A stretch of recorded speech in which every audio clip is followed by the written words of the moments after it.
Salut, moi c'est Ecodis. Alors bienvenue dans ce premier épisode de cette nouvelle émission Youth Ask, l'émission pensée par les jeunes pour les jeunes. Le but est de vous permettre de poser toutes les questions sans tabou et ensemble, on va tenter d'y répondre, on va s'encourager, s'exhorter. J'espère que vous êtes prêts pour cette première édition.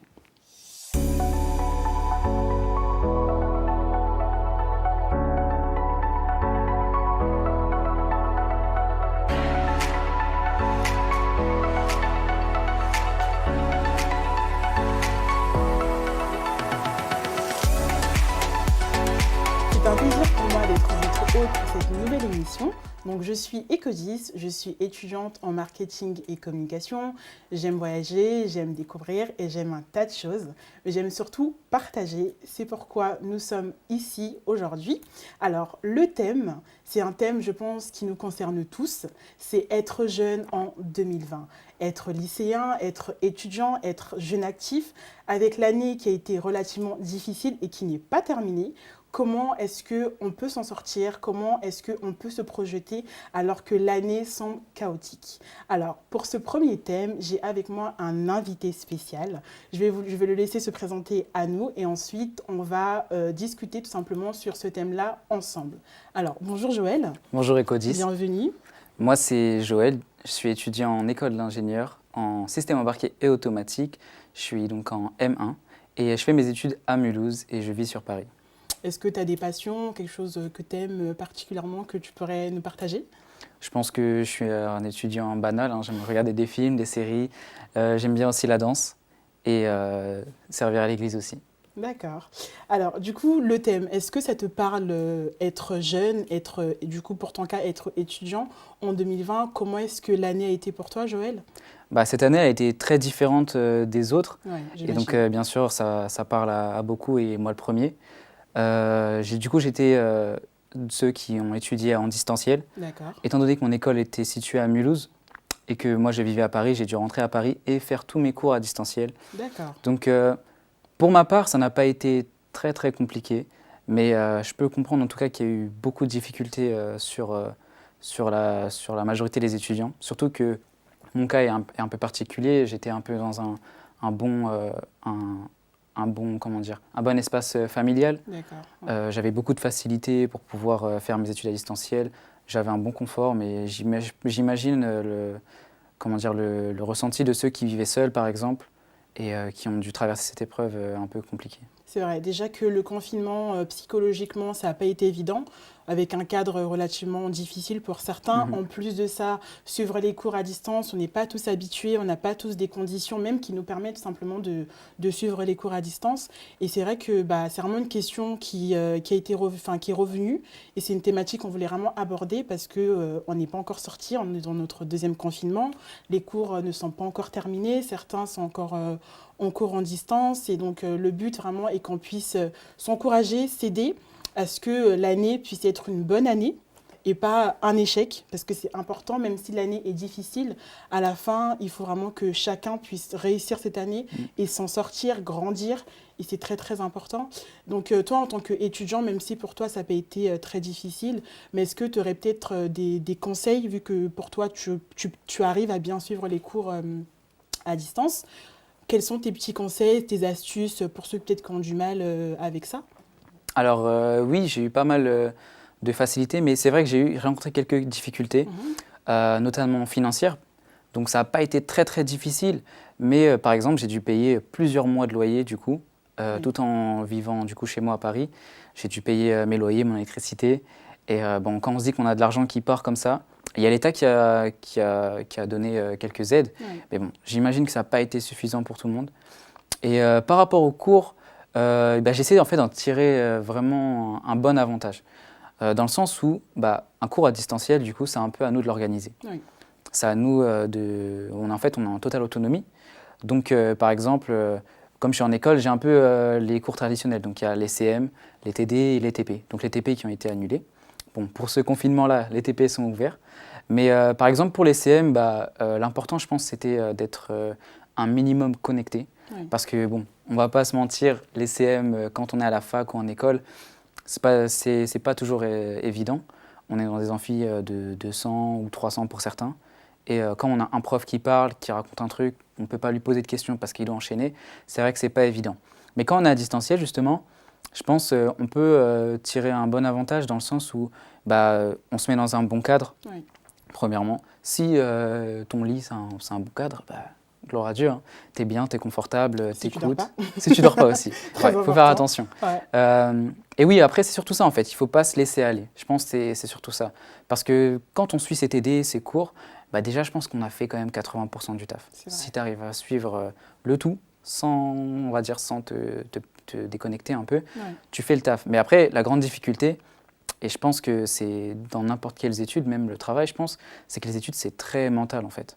Et pendant le confinement, en fait, il fallait vraiment travailler son mental aussi. C'est vrai. Il fallait se mettre en condition. Donc moi, mes conseils, ce serait vraiment, mets-toi, trouve l'environnement adéquat, en tout cas. Adéquat pour toi. Si tu dois te mettre sur ton bureau, prendre ton PC et suivre tes cours à distanciel, fais-le. Si être dans ton lit, ça te facilite parce qu'au moins tu es tranquille, tu peux suivre le truc, tu mets tes écouteurs, tu es posé, tu manges ton petit déj en même temps, c'est un des avantages, fais-le. C'est ce qui t'aidera justement à rester concentré et justement à nourrir ton mental aussi. C'est vrai, tu as raison. Parce que moi aussi, pour ma part, j'avais mes cours donc, à distance. Donc, tout le long du confinement, j'avais cours à distance. J'avais cours de 9h à 18h avec 1 heure de pause. Et les premières semaines, c'était relativement difficile pour moi parce que je me dis, je peux rester dans mon lit, forcément rester dans ton lit pendant que le prof parle pendant 4 heures, tu t'endors. Mais à un moment, je me suis dit, non, stop, déjà l'année, je la paye. Les cours, ils sont là. À la fin, j'ai mes examens. Donc, du coup, j'ai fait comme ce que tu viens de dire. J'ai arrêté de rester dans mon lit parce que pour moi, le lit, c'était pas possible. Du coup, je me levais donc avant, comme si je me préparais. Je me prépare, je m'habille, je me pose sur mon bureau, je prends mes cours, je prends de quoi noter.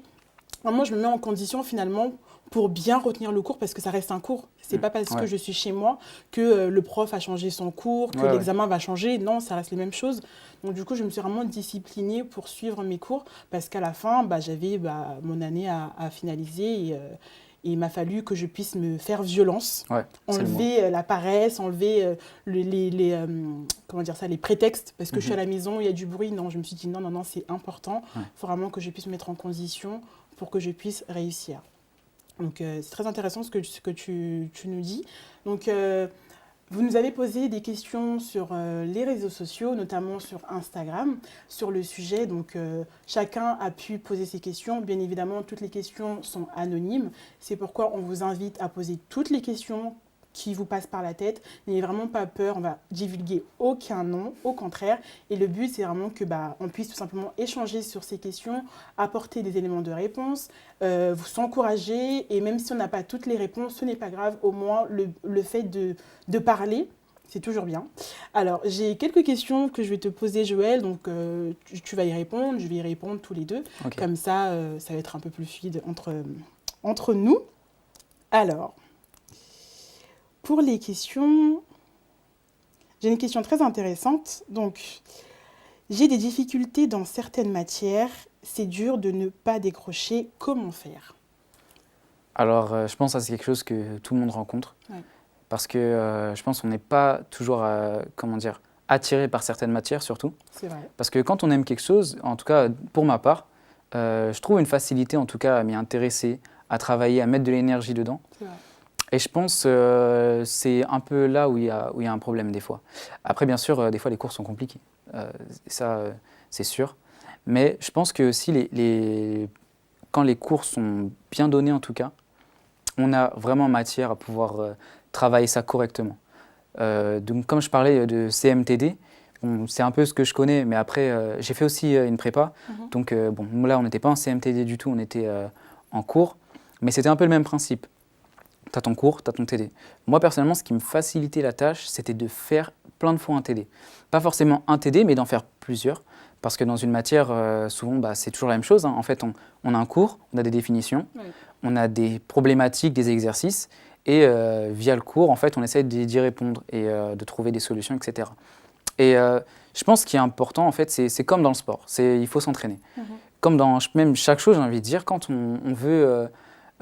apprendre quelque chose, quand on est dans l'apprentissage, c'est important de s'entraîner, de rester concentré surtout en cours, parce que ça aussi, c'est pas évident. Mais rester concentré en CM, être présent, bon ça c'est, on va dire que c'est banal, mais non, je pense que la plupart, quand on est à la fac, en école, c'est chez un CM, bon, ça arrive, Ça arrive à tout le monde. ça arrive Ce à n'est tout pas le monde. bien. Ouais, Mais ça ce n'est arrive. pas bien. C'est Mais ça vrai. arrive très souvent. Ouais. Mais c'est pas une bonne chose en fait, parce que des fois, tu vas sécher le CM qu'il faut pas. Et c'est là en fait où quand tu arrives en TD, tu seras déjà largué en fait. Tu auras du retard. Et je pense déjà une des choses les plus importantes, c'est de ne pas prendre de retard, faire ses TD. Et moi, ce que je fais en tout cas, quand je suis largué, je demande de l'aide en fait. C'est vrai. C'est très Ouais. important de ne pas rester là et attendre Ouais, et voilà. Faut pas se rester renfermer dans sa dans bulle. sa difficulté, c'est vrai. Il faut même des fois poser des questions aux professeurs parce qu'ils sont là pour ça. Même des fois, on a des appréhensions, on se dit ok, le prof il a l'air un peu sévère et tout, mais je pense qu'au bout d'un moment, c'est soit tu prends ton courage à deux mains, tu poses une question au prof, tu as la possibilité d'avoir une réponse, ou bien tu restes dans ton problème et après c'est toi qui es perdant. C'est vrai. Donc demander de l'aide aussi, je pense que c'est très important. Nous, même en prépa, donc, c'est quelque chose d'assez compétitif, c'est comme la PACES, etc., bah, on s'entraidait en fait. On s'entraidait, quand on avait un problème, on demandait à une personne, parce qu'au final, on ne se rend pas compte, mais on est un peu tous dans le même problème, on va dire. Parce que on est tous là à avoir des cours, à avoir un emploi du temps des fois un peu chargé, on a la vie à l'extérieur et tout, et en fait, on fait face aux mêmes problèmes que les autres. C'est vrai. Et quand, par exemple, tu vas voir quelqu'un, tu dis « Ok, j'ai pas compris ça », bah, la personne, elle va se dire bah, « C'est vrai que moi aussi, il y a des choses peut-être que je n'avais pas compris, mais j'ai réussi à les comprendre, donc je vais pouvoir Je aider vais la l'aider. personne. » Donc, si je pouvais résumer, je dirais être assidu, être concentré et ne pas hésiter à demander de l'aide, même sur Internet aussi. C'est vrai. Et l'avantage avec ce confinement-là, c'est que on peut prendre le temps justement de revenir sur certaines matières. Ouais. Alors que lorsque on est à l'école, à la fac, au lycée, la semaine s'enchaîne finalement. Alors que là, on a plus de temps pour se poser, pour se dire, bon, dans cette matière, j'ai des difficultés pour ce chapitre, pour cette chose-là.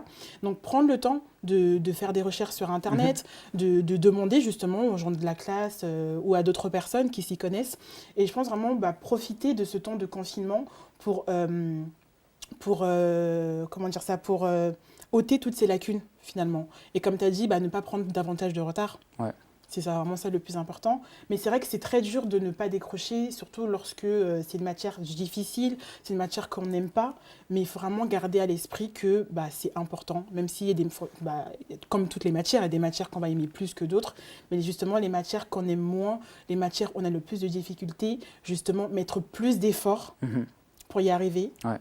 Je pense que c'est vraiment la clé aussi, mettre plus d'efforts pour y Travailler, arriver, travailler davantage parce que tu sais que tu as des difficultés, parce que tu sais que c'est dur pour toi. Donc tu mets encore plus d'efforts parce que tu n'as pas le choix, quoi, tout simplement. Et voilà, mais après, il n'y a pas vraiment de secret, il n'y a pas de miracle. Non. Et surtout, il faut toujours garder à l'esprit que tout est accessible à chacun.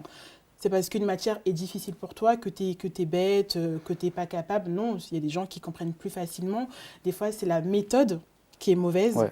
Donc, peut-être revoir une méthode ou alors demander qu'on t'explique différemment pour que tu puisses mieux comprendre. Et ça peut aussi jouer, je pense, à la compréhension. Ouais. Si je peux ajouter quelque chose, déjà, premièrement, en confinement, comme tu l'as dit, en fait, c'est l'occasion de pouvoir affermir des choses que tu maîtrises moins, de pouvoir revenir vers certaines choses quand c'est des matières. Voilà, par exemple, si tu rates cette matière, tu sais que tu ne pourras pas suivre la suivante. Justement, le confinement, c'est aussi un gain de temps parce que les emplois du temps, des fois, ils sont un peu plus légers. Tu as plus le temps de revoir les choses. Quand le prof y parle, tu peux aller sur Internet et vérifier la chose en même temps. Donc ça, il ne faut pas hésiter. Et puis aussi, ce qui est important, c'est toujours en fait de se dire que ça demande du travail. Ça demande du travail, ça demande de l'effort. Et vraiment, il faut vraiment se dire que, comme la Bible le dit, en fait, à tes résolutions répondra le succès. Amen. Quand on se donne la peine, quand on fait l'effort, il y a toujours une réponse, il y a toujours quelque chose que tu vas gagner derrière. Et justement, je reviens encore dessus, comme j'ai fait une prépa, mais je venais pas d'un lycée, on va dire, très connu, du style Henri IV, Louis le Grand, etc. Donc des lycées où les étudiants ils sont très formés par rapport à toutes ces choses. Mais ce que j'ai remarqué, en fait, c'est que c'est ce qui faisait la différence entre ces étudiants et les étudiants qui venaient de ZEP, parce que moi j'étais en ZEP à Créteil, c'est que c'est pas tant l'intelligence que tu as, c'est pas tant la sagesse ou quoi. Non, c'est la formation par laquelle tu passes, en fait. Parce que dans certains lycées, on donne des formations un peu plus poussées. Par exemple, il y a des gens, quand je suis arrivé en prépa, il y avait des gens qui au lycée, ils avaient déjà fait la moitié du programme. Alors que nous, on a découvert tout ça en fait sur le tas. Mais en fait, chacun a ses capacités. Certes, il y en a qui ont des facilités, mais je pense que vraiment, c'est une question de méthode, comme tu l'as dit, une question d'apprentissage. Et c'est pour ça que c'est important de faire l'effort. Parce que si on continue à suivre la vague, en fait, bah, il y aura toujours le même écart en fait, entre toi, peut-être qui a déjà du retard, et ceux qui ont de l'avance. Mais justement, quand tu travailles, quand tu te donnes la peine, tu finiras toujours, en tout cas, par être récompensé. Il faut s'encourager avec ça, en tout cas. C'est vrai. Et une chose aussi très très importante, c'est tout simplement demander à Dieu, Ouais. demander au Saint-Esprit, prier. Seigneur, je n'arrive pas dans cette matière, je ne comprends pas, est-ce que aide-moi? Parce que l'intelligence appartient à Dieu, donc Dieu peut nous aider également, nous éclairer, nous montrer une nouvelle manière de faire, de voir, de comprendre même. Et au final, c'est pas seulement parce que c'est l'école ou parce que c'est les études, du coup, Dieu ne s'y intéresse pas. Au contraire, chaque domaine de notre vie, Dieu s'y intéresse. Dieu veut qu'on puisse réussir dans chaque domaine de notre vie. Et si on le met même au centre de nos études, et lorsqu'on a des difficultés, le demander qu'il puisse intervenir, qu'il puisse nous aider, Dieu va le faire tout simplement. Exactement. Et Et puis, c'est une chose qu'on oublie souvent. ouais, c'est vrai. dommage. Se mettre, en tout cas, ses études en prière, je pense que c'est une chose super importante qu'il faut. C'est comme avant de manger. Avant de manger, tu pries pour ton repas, etc. De la même manière, avant de commencer, je sais pas, un examen, il faut se mettre en tête de prier, de remercier Dieu dans tout ce qu'on fait, parce que nos études, mine de rien, en fait, c'est quand même ce qui peut déterminer en grande partie notre avenir. C'est vrai. Donc c'est quelque chose à mettre en prière, c'est quelque chose qu'il faut travailler. Et puis, je pense que c'est important toujours de se dire que il faut mettre de la foi en fait dans ce que tu fais, ne pas se décourager, comme je disais, c'est très mental en fait. Ouais. C'est très mental. Mais Dieu, c'est aussi un Dieu de travail et c'est un Dieu aussi qui met des priorités dans ta vie. Donc tu as tes études, mais en fait, des fois, on ne s'en rend pas compte, mais on a beaucoup de choses aussi en dehors des études. Donc, comme je l'ai cité tout à l'heure, il peut y avoir ton service à l'église. Il peut y avoir des fois des activités sportives, tes projets, etc.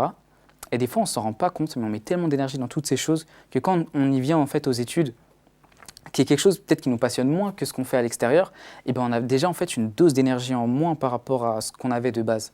Et donc, des fois, moi en tout cas, c'est ce qui m'est arrivé en tout cas, c'est que je remarquais que j'en donnais énormément autour de moi. Mais en fait, pour mes études, j'avais plus cette énergie, j'avais plus cette ténacité, en tout cas, cette détermination. Et j'ai dû faire un travail sur moi-même, j'ai dû stopper certaines choses, certaines activités. Mettre ses priorités, ouais. Voilà, mettre ses priorités parce que, en fait, Dieu aussi nous apprend à mettre les choses en priorité, comme tu dis. C'est ça.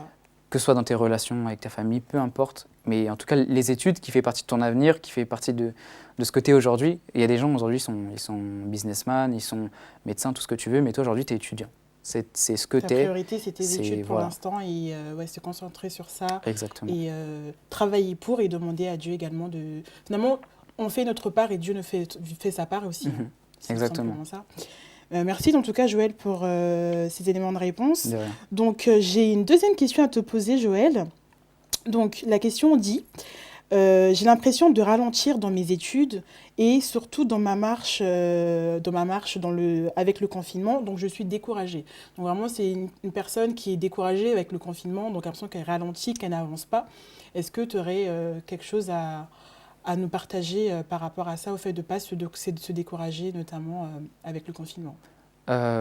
Oui, comme je l'ai dit, les études, c'est très mental. Le confinement, en tout cas, ça a atteint beaucoup de gens en fait, sur le plan moral, etc. Émotionnel, ouais. Ça a vraiment pas été facile, mais ça c'est un peu les pièges de la vie en fait. C'est que on se met à avoir une vision étriquée des choses. On regarde que les problèmes, on se dit ok, j'arrive pas à avancer ici, j'arrive pas à faire ça, mais en fait quand on fait tout ça, on se met déjà dans une certaine bulle et on perd en motivation, on perd en détermination, on voit les choses d'une autre manière. En fait, il faut se dire si je suis bien déjà si je suis bien en fait moi-même, si mon âme va bien, si mon esprit va bien, si toutes les choses vont bien, je vais pouvoir attaquer les choses, je vais pouvoir déplacer des montagnes, je vais pouvoir faire des choses. Et il faut pas oublier qu'en fait on est encore jeune. Ça fait un peu cliché de dire ça, mais quand on est jeune, en fait, on a beaucoup d'énergie, on a beaucoup de passion. Et justement, c'est ce que je disais, en fait, c'est qu'on s'en rend compte. Quand on fait certaines choses qu'on aime, des fois, on compte pas les heures, on compte pas ci, on compte pas ça. Même quand tu kiffes une série, par exemple, tu regardes pas l'heure à laquelle tu vas te coucher. T'enchaînes les épisodes. Tac. Mais pourtant, tu t'en rends pas compte, mais au fond, enfin, si tu étais fatigué, si la série tu l'aimais pas, tu allais t'arrêter au bout de 10 minutes, tes yeux ils allaient se plisser, etc. Les études c'est pareil, quand on est fatigué, etc., on n'a pas envie de continuer, quand on regarde ce qui se passe autour de nous, même des fois l'actualité, la presse, etc., bah, ça nous ralentit en fait, ça nous démoralise et c'est dur d'avancer. Mais en fait, il faut se rappeler que déjà premièrement, on a Dieu avec nous et ce qui est magnifique avec Dieu, c'est qu'il ne nous laisse jamais tomber. Pardon. Et on a tendance à l'oublier avec les études parce que les choses, des fois, elles vont tellement vite. On fait face à des échecs, on percute des murs, hein, on peut se le dire. Des fois, on ne sait pas quoi faire, mais on oublie qu'en fait, il y a Dieu en fait, derrière. Et c'est juste qu'on se compare. Très souvent, on se compare aussi. On se compare avec certaines personnes. Avec, ouais, qui ont des parcours différents, même des conditions Bah ouais. différentes. Et quand on compare à notre parcours, on se dit peut-être que la personne, elle arrive mieux, moi, j'y arrive pas. Et alors qu'en fait, non, pas du tout, quoi. Exactement. Et du coup, on est découragé. Et je pense aussi une chose contre le découragement, c'est surtout se rappeler pourquoi. Parce que lorsqu'on est découragé de faire quelque chose, on se rappelle d'abord pourquoi est-ce que j'ai commencé à faire ça, pourquoi est-ce que je fais ça. Notamment, bah, après au lycée, on ne choisit pas forcément toutes ces matières ou voilà, le cadre du lycée, mais notamment pour les étudiants qui ont choisi leurs études, enfin le domaine de leurs études, se rappeler pourquoi est-ce que j'ai fait le choix de faire ces études-là. Et lorsqu'on se rappelle le pourquoi, ça nous permet de nous relever, tu vois. Donc j'ai fait le choix de ces études-là parce que je vais faire carrière dans ce domaine-là, parce que j'ai pour projet de faire ça. Et du coup, tu dis, ok, donc là, sur ce moment-ci, maintenant, en 2020, c'est difficile, mais j'arrive à me voir dans 10 ans et je sais qu'il faut vraiment que je puisse me remotiver, y arriver pour que je puisse atteindre mes objectifs. Et au final, c'est ce que tu dis, ça reste mental, c'est un travail mental et c'est un travail aussi spirituel, demander à Dieu de nous aider. Et je dirais aussi s'entourer des gens qui nous motivent aussi. Tu vois, quand on est découragé, on a besoin de gens qui nous disent ça va aller Joël, tu es capable, c'est difficile, je sais, mais tu vas y arriver, tu as ça comme objectif, tu as appelé à faire de grandes choses. Et entendre ces paroles, des fois, d'autres personnes nous aident en fait à... on relativise, on se dit ok, je vais y arriver, machin. Enfin, tu vois ce que je veux dire, c'est vraiment important, je trouve. L'entourage, c'est super important.